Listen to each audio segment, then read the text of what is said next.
Hello, இன்றைக்கி நம்ம செய்ய போகிறது உருளைக்கிழங்கு கட்லெட்டுங்க. அதுக்கு உருளைக்கிழங்கு 1/4 கிலோ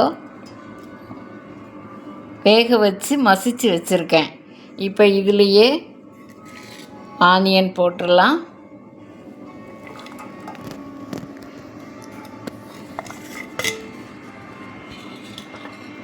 கார்ன்ஃப்ளவர் மாவு 2 ஸ்பூன் போடுறேன். மிளகாத்தூள் ஒரு 1/2 ஸ்பூன் போட்டுக்கலாம். உப்பு ஒரு 1/2 ஸ்பூன் போட்டிருக்கேன். கரம் மசாலா ஒரு 1/2 ஸ்பூன் போடுறேன். ஒரு கேரட் பொடியாக நறுக்கி வச்சுருக்கேன், அதையும் போட்டேன். கருவேப்பிலை, மல்லி, புதினா அது கொஞ்சம் போட்டிருக்கிறேன். பச்சரிசி மாவு அது ஒரு 2 ஸ்பூன் பெரிய ஸ்பூனுக்கு போட்டுக்கலாம். இப்போ இதெல்லாமே போட்டாச்சுங்க, தேவையான பொருட்களை. இனி இதை நல்லா பிசைஞ்சு உருண்டை பிடிச்சி வச்சுக்கலாம். கொஞ்சம் ஒரு 2 ஸ்பூன் தண்ணி தெளித்து இப்படி பிசைஞ்சுக்கலாங்க. சப்பாத்தி மாவு மாதிரி பிசைஞ்சுக்கலாம்.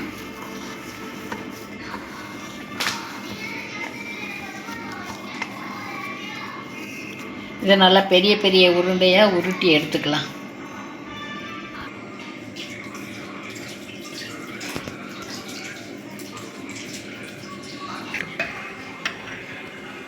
இப்போ தோசைக்கல் காய வச்சுட்டோங்க. கொஞ்சமாக எண்ணெய் ஊற்றிட்டு இதை தட்டி போடலாம்.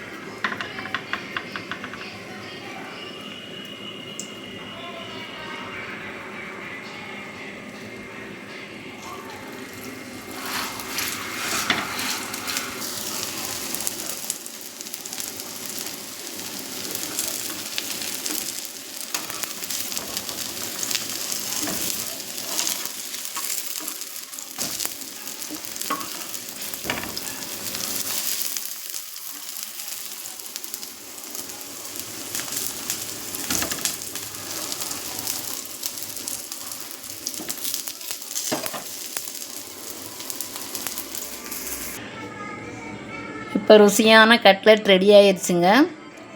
நல்லா செவக்கிற வரைக்கும் வேகணுங்க.